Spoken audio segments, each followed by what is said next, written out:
साथियों, हमारी सरकार की प्राथमिकता है कि किसानों को उनकी उपज का सही दाम मिले।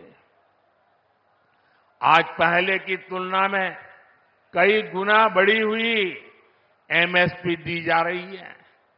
गन्ना किसानों के लिए भी इस साल लाभकारी मूल्य में 8% की वृद्धि की गई है। अब गन्ने का लाभकारी मूल्य 315 रुपये से बढ़कर 340 रुपये प्रति क्विंटल हो गया है। आजमगढ़ तो गन्ना बेल्ट में गिना जाता है। आप लोगों को याद है ना कि कैसे इसी उत्तर प्रदेश में जो सरकार चलाते थे ना, वो गन्ना किसानों को कैसे तरसाते थे, कैसे रुलाते थे। उनका पैसा ही तरसा तरसा कर दिया जाता था और कभी कभी तो मिलता भी नहीं था। ये भाजपा की सरकार है जिसने गन्ना किसानों का हजारों करोड़ का बकाया खत्म कराया है।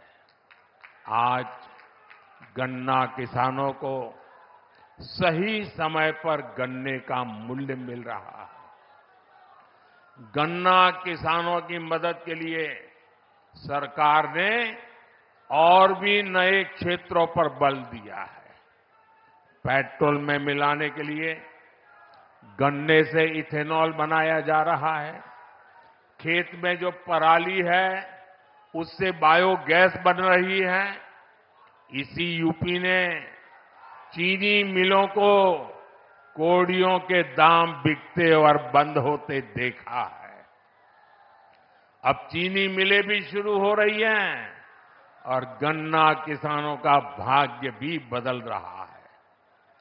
केंद्र सरकार जो पीएम किसान सम्मान निधि दे रही है, उसका लाभ भी यहां के किसानों को मिला है। अकेले आजमगढ़ के ही करीब 8 लाख किसानों को पीएम किसान सम्मान निधि के 2000 करोड़ रुपए मिले हैं। साथियों, इतने बड़े स्तर पर विकास की इतनी तेज रफ्तार तभी मुमकिन होती है जब सरकार सही नियत और ईमानदारी से काम करती है। भ्रष्टाचार में डूबी परिवारवादी सरकारों में इतने बड़े पैमाने पर विकास कार्य असंभव था। पिछली सरकारों में आजमगढ़ और पूर्वांचल ने पिछड़ेपन की तकलीफ ही नहीं उठाई, बल्कि इस दौर में यहां की छवि खराब करने में भी कोई कमी नहीं छोड़ी गई। और योगी जी ने अभी बहुत बढ़िया वर्णन किया है, इसमें रिपीट नहीं कर रहा हूं। जिस तरह पहले की सरकारों में यहां आतंक को, बाहुबल को संरक्षण दिया गया, वो पूरे देश ने देखा है। इस परिस्थिति को बदलने के लिए यहां के युवाओं को नए अवसर देने के लिए भी डबल इंजन सरकार लगातार काम कर रही है।